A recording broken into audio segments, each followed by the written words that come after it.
had gum. All right, here we go, gentlemen. Welcome. Brand new boss room, guys. I think it's been like... John, leave the camera like that. We got Tiny in backup right there. There you go. There is our TD, a logo with arms. It's John Long. He's filling in for Chris today. Chris could not be here. Yep. He's got meetings, very important meetings. Cool. Big meetings. Yeah, feels like it's been forever since we've done this. It's been a while. Yeah. It's been a while. Got a lot going on. A lot going on. We're going to have some fun announcements at the end of the show. We're going to premiere a brand new Dev Diary all about concept art, the evolution of concept art, and how you do concept art at a really small studio starting out. Very well produced. Oh, thank you. Very well Rohan always sends me these kind of like, briefings about what we're doing on this, and I just fucking wing it. So Yeah, you've done it a few times. Spontaneous. So, and we're just going to take your questions. That's all this is going to be. We're going to take some social questions that we've gathered over the past couple of days, show the Dev Diary, and then answer your questions in chat. And then that's it. Keep it light and fluffy. Exactly. All right, so let's just jump right in to some questions here. Fluff it up. So when we ask on social, please respond. These are some responses that we got yesterday. First one from iSpyBYD on Twitter. Do you ever plan to have studio tours? How do you manage group deadline stress? So we do studio tours. However, it's usually for like a friend of one of the devs or something. You have to kind of know one of the folks over here, and then once you show up, you have to sign an NDA and everything. If we were to open it up to like just Gen Pop or like Mrs. Johnson's third grade class or whatever, that's a useful phrase. It's one of those things like where like we never get anything done, and there'd be people poking over our shoulders, people having confidential conversations in the hallways, visitors here that maybe there's somebody we're talking about having a deal with or something. So it's one of those things you have to be sensitive with, since we do a lot of confidential shit here. The stress issue is an interesting one. Everybody's working towards some deadlines coming up right now, and one thing I've learned about stress is it manifests itself in very unique ways, especially with game devs. And it's one of those situations that we had conversations with our team recently to remind people that go for we're in downtown Raleigh, so go for a coffee together, go for a walk, go out for a pint. If you have a nice lunch together and you talk shop, you can expense it on the company. And it's one of those things that, also try to get a good night's sleep. That is one of the most important things you can get. It's basic logic, but it's true. Yeah, one of the things that Chris Milkey started doing was having us walk after lunch. It's just 30 minutes, get out of the office, walk stretch around your legs. the block. Yeah, Don't get deep vein thrombosis. We also, there's a lot of people at work that are physically active, like Dave runs at lunch. Aaron Jones just ran a 100-mile race. And got his pilot's license. He's crazy. No joke, a 100-mile race, and so that's ridiculous. Body's not built for that. Chris Wells, Josh Parker, myself, and Jarrett are all going to do the Spartan race this weekend. Oh, right? Yep. So while you're getting shaved, we're going to be getting muddy. It's getting so shaggy. the company has a lot of active people, and then that's basically how you manage stress, is just get out there and do something that you actually enjoy doing and have some fun while you're doing it. Yeah. Cool. All right, next question. From Kevin Welge. What class has gone through the most design changes? That's an interesting one. Of the announced ones that we've announced, I'd say, Cronos has had the Titan, Cronos, the big boys, had a lot of changes. It's one of those things like, when he gets large, we changed it so I'm not going to really reveal what it is yet, but he doesn't necessarily like have big guns anymore. He has different kind of, powers that relate to kind of the electricity theme with him, as well as, the leap. I think we had a run on it at one point. The rocket launcher used to just be basically like a long range thing that didn't automatically burst. The air burst was added. He's had a lot of changes. I'd say the one that's had the least is probably the Maverick / Tosca class, because that was just Matt just nailed that right out the gate. So that's probably pretty straightforward. There's other ones that we're still iterating on, and it's one of those things you want. Kind of a cadence of movement of the kind of verbs to string together, where you can, with Cronos, you can kind of, throw an increased grab grenade, stomp on somebody, rocket jump up, and then grow big and use your other powers, kind of chain things together like a dance. Well, Cronos was the first one to come online, too. Yeah, so and that's actually what the whole Dev Diary is about. Yeah, so it's kind of like, because he's the oldest, he's been looked at many times. So yeah. Cool. Just by default. Yeah. No, we were learning how to work together and make classes. Exactly. Right. Next question is from Bitter Mercy on Twitter. Is it easier to manage the development of a game when you have a small dev team? How so? Yes and no. Because you have a small team, there's other stuff that you need to do to supplement that small team, and then that portion becomes hairy. So managing the internal stuff becomes easier, but then managing the external stuff becomes harder.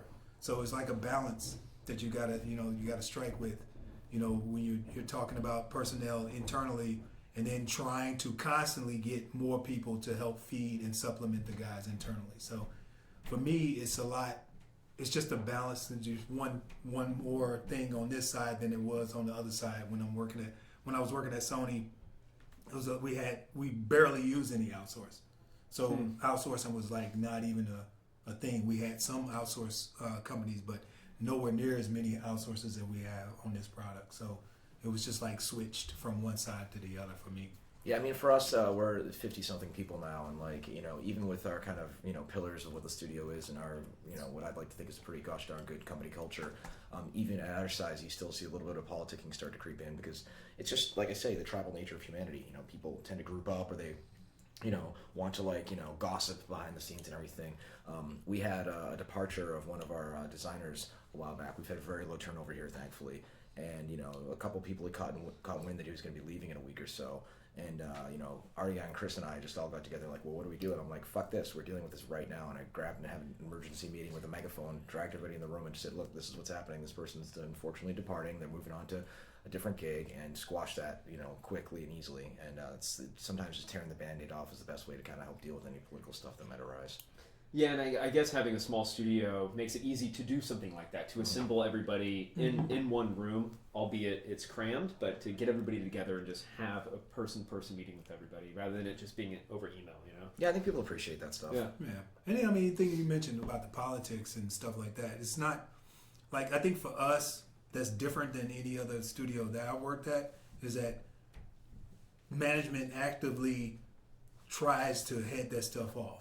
So, like, if you get wind of something, it's like, all right, well, go talk to so-and-so.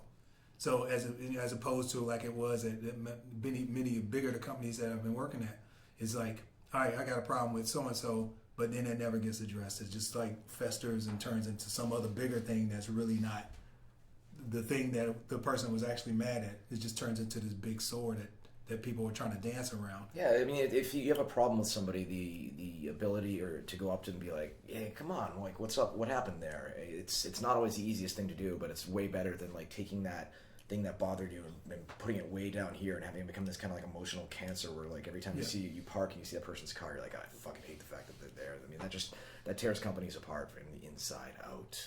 That just got dark. It did. But we're going to take the next question.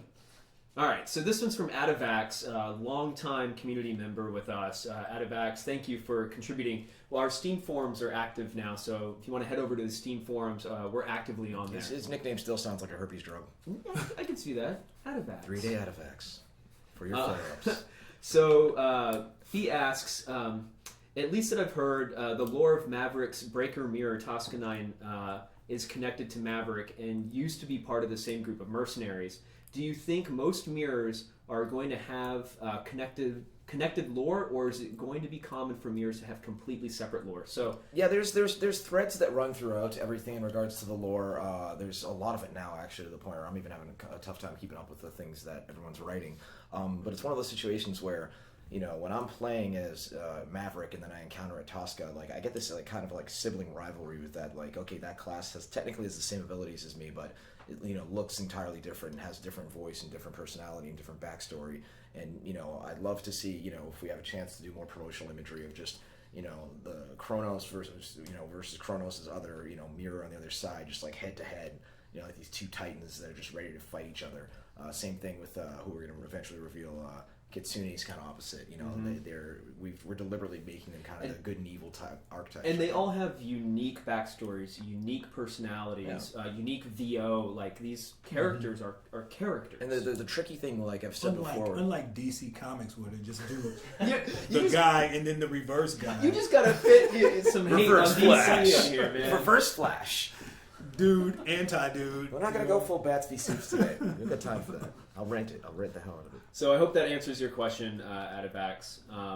We got some really good questions in chat, and Tramel, while we have you here, we'll get some questions from the chat and then watch the Dev Diary. First question is from the chat scrolling. Hold on. Oh, geez. Awkward. Oh, here we go. From Robo Hawkeye, even though the art direction... Chat, come on. Twitch. Even though Twitch chat's great. Even though the art direction has changed... Oh, dude, this is awful. Are there still a lot of art assets being held behind the scenes that nobody's seen yet?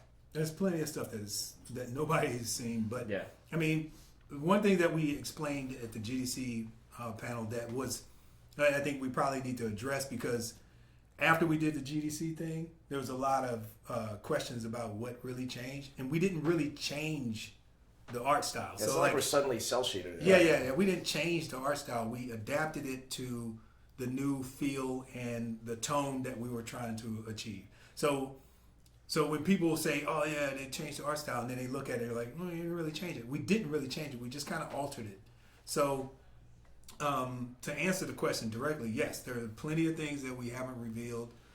There's a lot more stuff that we have in the pipe that we're currently working on for future releases. So just stay tuned. Yeah, it's one of those things like some of the art assets that come through that aren't quite ready for prime time, and I'll just kind of put it in my phone and just kind of look at it, sit at the end of the day at the coffee shop at the bar, and just lovingly look at this new character and be like, I can't wait until we can share this damn thing. Yeah, and also there's a lot of stuff that we thought we would use. Yeah, totally. And we might use them some other time. So I mean, there's a lot of stuff that's still kind of like in the wings, in the vault. Yeah, that we started on, got it to a good spot. Design said they wanted to do something else, and then we just put that stuff back in like the end of 2014. Yeah, right? we still That's got crazy, plenty of dude. stuff, man. A couple guns and that could be used at any point in time. So we're ready. Well, I mean, if this game comes out and does as well as we're kind of hoping, it'll be a living product, and we'll have to provide, new guns and characters and things like that on a regular basis. So, I mean, it'll get used. Yep. Cool. Next question is from this is Kill Me Alpha 17X. Is this your laptop being stupid, or is it Twitch chat? No, it's Twitch. My question: do you have anything unique with your art flow that you can share? And this is bad. Sorry, guys. Do you have anything unique with your art flow that you might share that you think is non-standard compared to other studios and projects that you've worked on?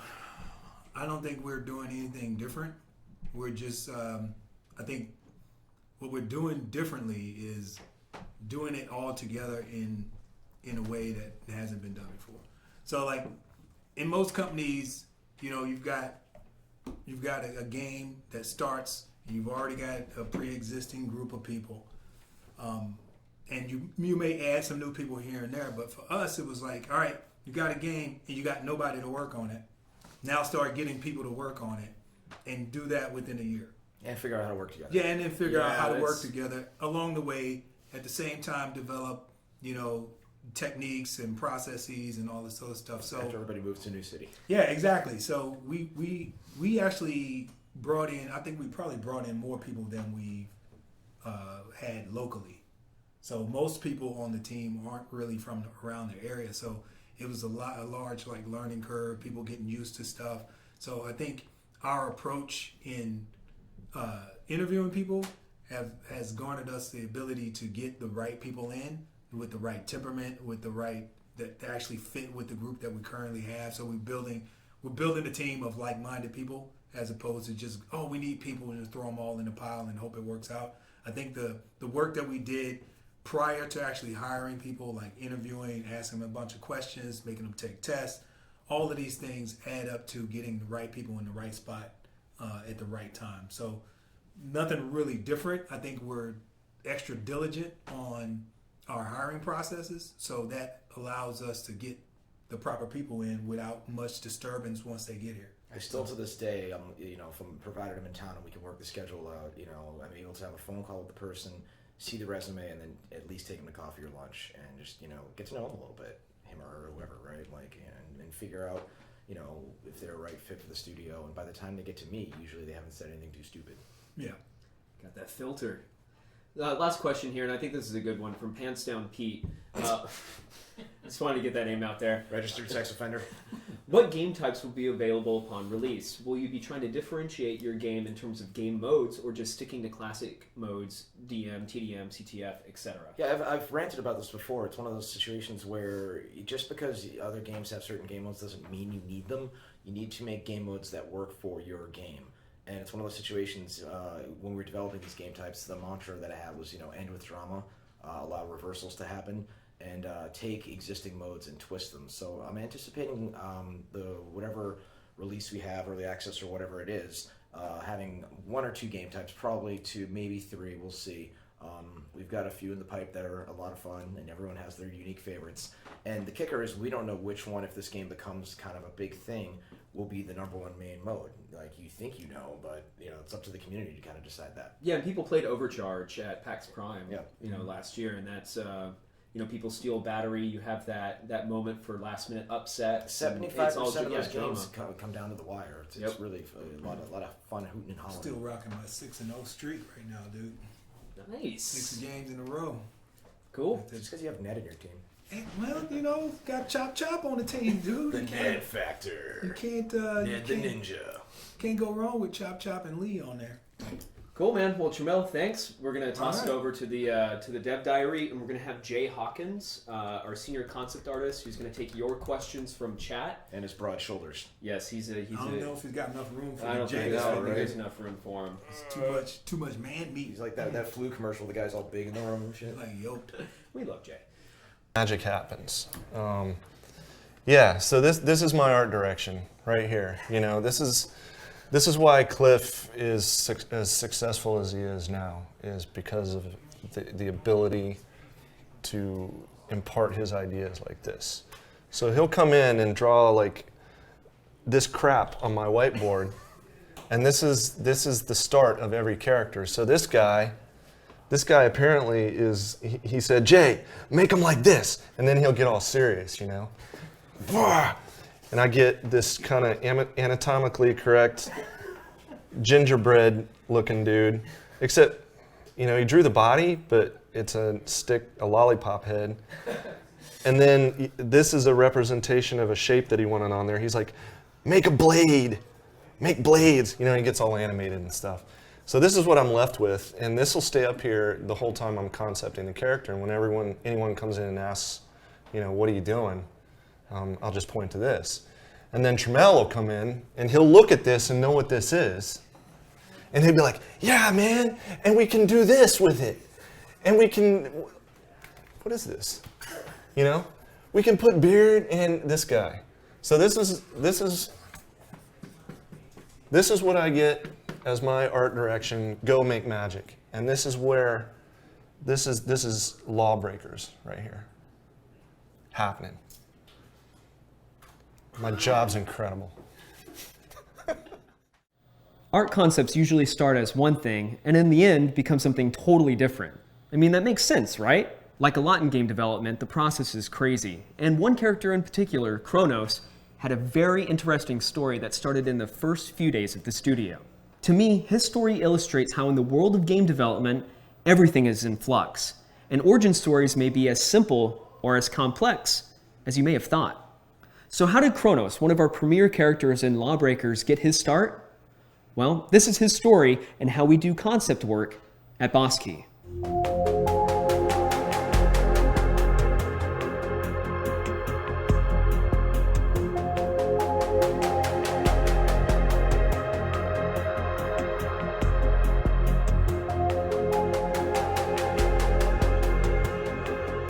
In the first month of Boss Key, back in August of 2014, Cronos was just a concept known as our first Lifer character.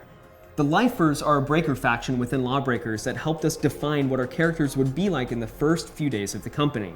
Lifers were described as ex-cons, lawless, feral, just want to see the world burn. At the studio, he was casually referred to as the Brute, and funny enough, as you'll see, people still refer to him as that today. He looked kind of similar, but as with any character, you need to start somewhere. And Jay Hawkins, our senior concept artist, can tell his story. Cronos has a really interesting origin story, actually. He was our first sort of introduction to what LawBreakers potentially might be. So not only was he a character that we wanted to put in the game, but he also was going to define what LawBreakers was, because at that point we had no idea. You know, it was all in Cliff's head at this point. We had no gameplay, nothing. They decided to outsource the early concepts for Cronos to another concept company, which is awesome because they did some quick iterations based on Cliff's idea, and that's it. It was Cliff. So with Cronos, you know, we got a couple sketches back where he had all these weird lion mane tentacles and stuff like that, and he said, I like that one, and it was really rough, really rough. And he's, you know, and then they asked me to take it and kind of do a painting based on the sketch and sort of bring it to life in 2D and, you know, add the colors and stuff that we were potentially looking at, give it the attitude we were looking at in LawBreakers, and just try to sell it, you know. Because again, at that point, there was no game. It was just words and whatever pictures we came up with at the time. And that's another thing. We didn't have an art director when the Brute started. It was just, I think, 5 of us just hacking away, you know? It was terrifying. We were creating an IP in a company and at the same time and learning all how to work together. So he was actually a real pain in the butt because there was nothing easy about it. In a first-person shooter, characters need guns. So parallel to Cronos being worked on by outsourcers outside of the studio, Jay was doing the first sketches for a rocket launcher here in the studio. And it has some pretty interesting inspiration. I've worked with Cliff for a long time, and the things he comes up with still sometimes, like, I'm like, what in the world are you talking about? So the rocket launcher was him coming to me and saying, I want a rocket launcher, and it's going to be named, I think in the beginning it was called the Mako Shark or something. And he said, I want it to look like a shark. And we just started iterating from there, you know, and I grabbed silhouettes of sharks and cars and motorcycles and stuff like that. In the end, you know, the way it works is I'll usually draw something out or I'll start mocking it up, and you'll see on the final version it's got like a shark face on it, and ended up where it is today. But many iterations and changes and adapting as the game has gone on to end up where it is.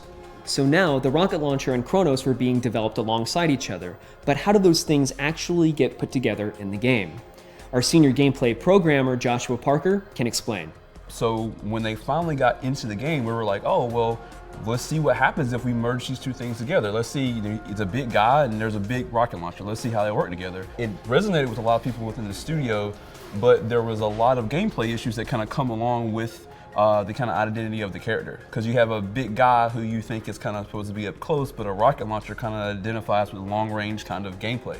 So we had to kind of massage the rocket into being more of a nuke style rocket to kind of give it more shorter range and kind of push people in to have closer fighting ranges. And it still was kind of a little bit squirrely, and then we worked on some different things. It shot grenades at one time and did all kinds of weird stuff, but finally we kind of set it on to trying to get more skill out of it. So that's when the right click detonate came in, and that's where the Brute's kind of full combo kind of gameplay came from. Like, I leap in, I hit the rocket launcher, then I detonate it behind you, knocking you closer to me type stuff. So that kind of built him, we kind of built him around the rocket launcher, whereas some other characters are kind of, their guns are kind of built around their abilities in a different way.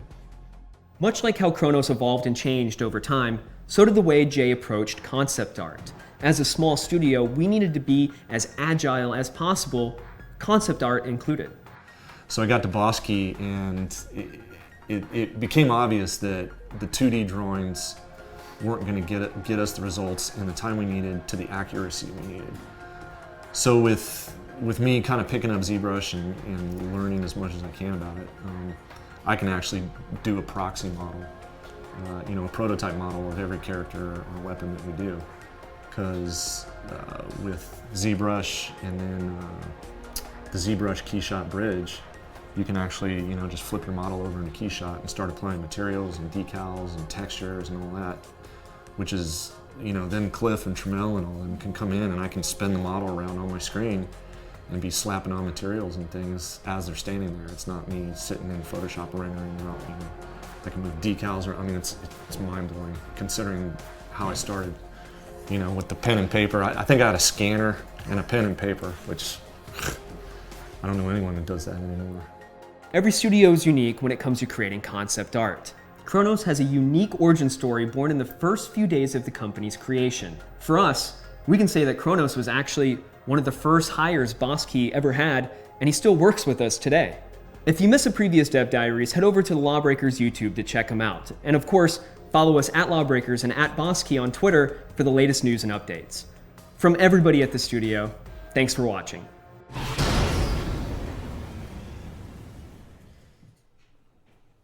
Yeah, Jay, welcome. There he is. Don't be bagging on Cliff Art. The man, the myth, the Like, legend. It's this stuff, and I'm being very, it's brevity. Masterpiece. I'm cutting to the chase. It's too long to read for concept art. It's great. I'm the only one who can decipher it. That's why Yeah. I'm the only one that can have this job, because I'm the only one that understands what you're drawing. You know? So, No, it's because we got a mind, man. Yeah. so I want to get into that actually before we get to your questions, and I'll give everybody time to get questions in chat. But you guys have worked together for a long time. Since You years one, right? Well, no, you were at Scion at first, right? Yeah, I think it was like 2004 or something Yeah, like that. he's just, we were wrapping Unreal Tournament in 2004, and then Epic started Scion's spin-off, and then Hawk was brought on board. Where were we at before that? I don't remember. Legendary, working on Unreal 2 up in DC. That shit, I forgot about that. Yeah. Yeah. I came to my interview down here at Epic. Because Oh, God. you were working with Anthony at the time, right? And then Anthony. I never worked with him. I just kept filling his jobs. As he would leave one place, I'd take it. Yeah, and So- then that's right. Wow, we're old. Yeah. Cliff came into my interview 14 years ago. He walks in with a leather jacket, said Epic on it. He's like, "What's up?"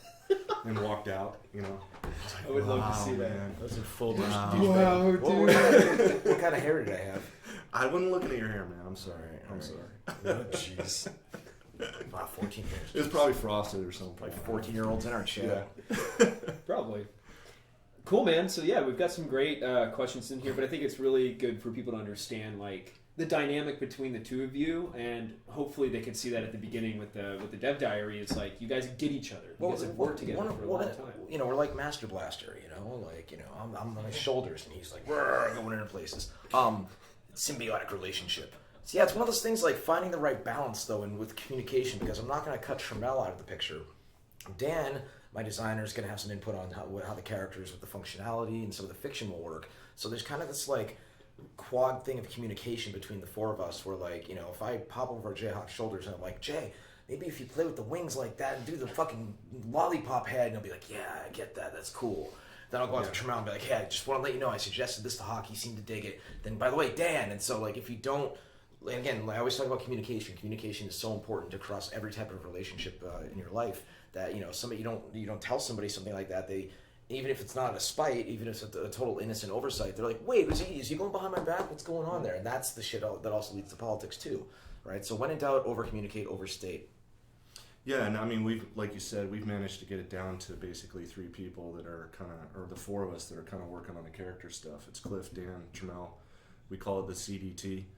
And if we can get a design with CDT approval, you know, it's good to go. So, you know, we've got it pretty much figured out. I've got it figured out where I know Cliff is. I'm fairly conservative in my designs. If it was left up to me, I know Dan is primarily about you know, kind of gameplay and stuff like that, and Trammell wants to, you know, get something in the game and get it rolling. And Cliff's more the out-of-box kind of like, let's put, you know, rabbit feet on it, or, you know, just describability. Yeah. Look at what how we went up with Cronos. It's like Man in the Iron Mask. You know, you think it's dreads, but it's really plugs. Scarification, former prison outfit. You know, big boots. Like, you know, there's stuff there to kind of talk about. And sometimes, you know, you don't want to wind up with just the dude in armor. Yeah, and you're not afraid to push some of that stuff. Even the Gears characters have the crazy shoulder lights and the big like man boob armor, right? Yeah. So, you know, it's making it iconic, and that's what Cliff's good at coming up with. Otherwise, it'd all, you know, be sort of oatmeal if it was just me. No, I'm just kidding. No. It's about the collaboration and the synergy and the connective tissue. Yeah. So it's intensely complex. You know, this is probably the most it's the most complex character design that I've done, because there's so many parameters involved, including gameplay and things like that. It's like when we did Gears together, it was just like, make this character, make them cool, this is what this person's all we about. had one rig, and everyone had a gun like that. Exactly, one skeleton. Now you have characters that can have unique weapons, characters that have their own animation sets, characters that have this idea of abilities, and then add in gravity stuff. And so it's a lot to digest in regards to the blending of form and function. And it's all taken into account from the first step, from the very beginning. So Cool. So we got some good questions in here from Robo Hawkeye. James, what is your biggest inspiration to get into the industry? The biggest inspiration to get into the industry? Yeah. I mean, as far as resources, I'd say, what is it? A lot of people are using ArtStation and stuff like that right now. Gumroad has tons of tutorials. I think the biggest one as far as concepting right now is anything you can find on ZBrush or learning the tools, the tool set. So as far as artistic inspiration, geez, there's so many out there. It depends what you're into. I'm into sci-fi mech stuff, so I like a lot of, I'll pronounce the name wrong, Pascal Blanchet. Yeah, Blanchet. Yeah, he's good. Sid Mead, the old school stuff. All this. Anthony knows Sid Mead was. Yeah.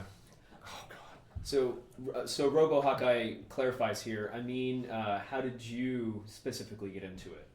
Oh, okay. Jeez. I started my first 2 years in the industry. I was just texture mapping, and I figured out that really sucked. Busy work, and I had to work a lot, and it was no fun. So I could draw a little bit, so I decided I was looking at a guy Feng Zhu, and he was killing it back then. Yeah, and I was like, I contracted Feng back in the day for years. Everyone's used him for something. Yeah, and he was drawing with pen and marker, and I was like, that looks cool. And I started doing that and realized I could actually make a living out of drawing. I didn't have to UV anything. I didn't have to texture map anything. Didn't have to rig anything. There was no snapping verts, So, and it just kind of went from there. You just doodle and noodle. Huh. Yep. Very cool. From Indie Dre, ZBrush for painting or nah? ? Or for what? ZBrush for painting? I don't know.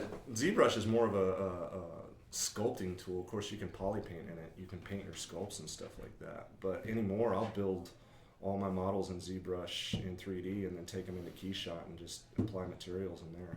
I don't really paint that much anymore because we're in production. To me, the painting and stuff is for the early process where you're trying to get just the look and feel of what this freaking game is going to be.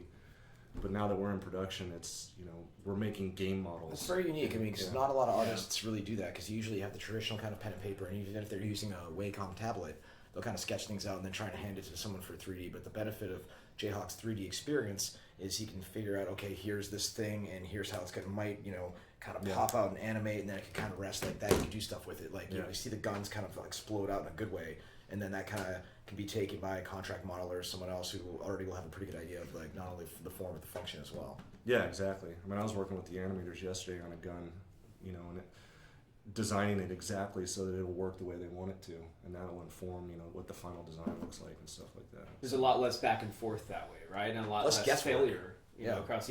It's a lot. As far as concept goes, it's a lot more front end work, I think, for me. But hopefully it saves a little more guesswork later on with the other guys. So a lot of people are asking here, and take this as a compliment. I'm getting some lift. Do you lift? Also, QDog88 says, "What kind of workouts do you do, or are you just naturally a human specimen?" This is a human specimen. Cintiq tablet, man. Cintiq tablet. Like this. He's got the weighted tablet. Then I switch to the other side, and then I switch to the other side. Ambidextrous. No, a lot of us here work out quite a bit. It's like Tramel said earlier. It's a way to keep sanity and stay away from the bottle. So I try Robitussin. The bottle of Robitussin. I work out. A lot of us work out almost every day. Just it's a great tension release and sleep at night and stuff. I've been like slacking, that, so. slacking hard. Yeah, you gotta get back in there, man. I do, man. You're not getting younger either. I know. That's the other thing. I'm going to be 43, so I got these kids I'm up against who have a lot more energy and a lot more time than me. So I got to try to stay healthy. Old age and treachery shall overcome youth and skill. Yep. So let's LND TV is asking about the switch from free to play to retail. It doesn't have much to do with your area, but we talked about this at GDC, and I might as well reiterate it. Yeah, I mean, it's one of those things, spreading the word for this far and wide. Mm-hmm. When the game was announced, it's like, Cliff and the crew are getting together here to make a cool game. It's going to be a cool kind of arena shooter. And they're like, Nexon. And they're like, ew. And it's like, hey, hang on. Nexon has plenty of dough to fund Western studios. Maybe they want to make some different types of stuff. Dirty Bomb was a good start. And then they got into mobile with Dominations. And then they're like, ew, free-to-play. And it's like, free-to-play is one of those things that, when done right, it can work, and you'll want to throw money at the product, League of Legends and whatnot. But more often than not, it's done sleazily, and it's one of those things. Instead of I said this at GDC, thinking about what's best for the game, what kind of model would it be. We decided it's kind of like having a small fee, whatever that is. And, we're not sure yet if it's going to be $19 or $39 or whatever, or somewhere in between there. It's kind of like, and this is so funny because I use restaurant and relationship analogies. Having a cover at like a bar. It's like everyone's there because they want to be. They don't just come and go, and then you don't have to use these weird tactics to subcharges to make extra money to keep the doors open, right? So it's like the sunk cost of a little bit of money to get people into the game. Helps us recoup costs of the game and prevents us from going full on sleazy with what free to play is often. Yeah. And we listened, and we were listening the entire time, to how people were reacting to things along the way while we were still developing the game. And we were listening to what made the most sense for our game. And the reaction, by and large, by 90% of the gamers out there who are interested in what we're doing has been, hell yeah, now I'm on board, shut up and take my money. So we'll have more announcements in the future. We're still figuring stuff out. But yeah, we're no longer free to play because we feel like it's the best thing to do for players. Yeah, one more point about that is if you're going to make a game that is a multiplayer only experience that isn't really an MMO, that's kind of like this shooter type game, you don't want to put it out for $60 because for $60, your average gamer is expecting your Grand Theft Auto or your Call of Duty with, it's a co-op, it's versus, it's a campaign, or they're expecting, Skyrim. Like if you just put out a light, fluffy, cool multiplayer shooter for $60, people will be like, it's not going to work. Then they buy it used. Then you don't make any money. Then your studio closes. It's bad. It's bad. Cool. So I'm just doing the last call for questions for you, Jay, and we'll see what happens. Do your shoulders get in the way of your doodling? People want to know if you skip leg day though. That's come up a few times. Never skip leg day. Never. You want it like this. Hardcore. Yeah, it's one big ecosystem, dude. Yeah. Core power. Gotta work that core. What's bad is when you pull your back out and you gotta come to work and you can't sit in your chair. Why don't you have Twitter? That's from Cinestics in chat. You're not on Twitter? It's okay. I'm almost 43. Did I mention that? Like maybe I'm. Fair enough. I don't get it. I don't understand Twitter. I don't know why. Nothing wrong with that. I think it's a millennial thing. Right? I love it. I'm like a teenager on that thing. I just don't. Why? Why? Well, honestly, 95% of the people who reply to me with things are really funny and interesting and cool, or they post things I didn't even know about that I can then share. And I'm kind of fostering my own community. If you hypothetically want to do it, you could actually maybe mentor some of the aspiring artists out there and whatnot. It benefits everybody. It's a community, man. But then again, there one in every 10 people will tweet you and call you an asshole and say you were funny looking or something. So maybe it's a personality thing because I got onto Facebook when I started here for Bosky or whatever, and I just got sucked into that black hole. Yeah, like you wouldn't believe. Just that's the thing about social media. Also, yeah. It's like people are like, you should get on Snapchat. I'm like, I don't really need one more thing to deal with. Like, Vine is. I'm stopping at Vine. All these people from high school and college are popping up, and I'm like, oh my god! You're still an idiot. Hide, unfriend. All right, final question here from LND TV. Again, any movies that you use to inspire your art? That's a good. I go back to sort of. I like military. I'm not much into superheroes and stuff like that. So any of the military movies, off the top of my head.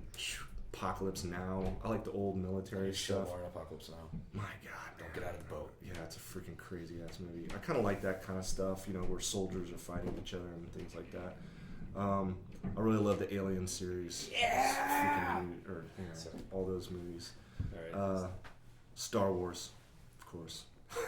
I'm loving the new Star Wars how they reused some of the old designs that weren't used. Like that spaceport was actually where the original concept art and everything. What's funny is I don't even watch for the script anymore. I watch to see the art from the guys I've known that have worked on the movie, and trying to pick it out. Like, oh man, that's him and that's it. Yeah, it's like that guy who does all of Michael Bay's stuff. I'm spacing on his name right now. He designed Falcon for Marvel. Nizzy. Yeah, Josh Nizzy. The Nizzer. It's Nizzy stuff. That's a Nizzy design. That's God, yeah. You watch a superhero movie and he's in it, man. Yeah, or Transformers. Yeah, he's the go-to guy. But yeah, it's one of those things. Did you see Fury, the Brad Pitt World War II film? Love that one till the end. You didn't like the end? No spoilers. It got kind of comic booky to me. All right. I like all the heroes to die in the end, like oh, that's sad music in credits. You're just a big softie. Jayhawk wants the war feels. So cue the sad music in the end credits. Thanks for being here, man. Thanks for Appreciate it. helping me out with the Dev Diary and Absolutely. supplying me with all those art assets to make that video to Play share with LawBreakers. everybody. Thanks for making fun of my art, dude. Hey man, I put some more up. Go practice. You got lots of people up there who can show you how to draw. So we do have a few things to kind of announce and to share with everybody.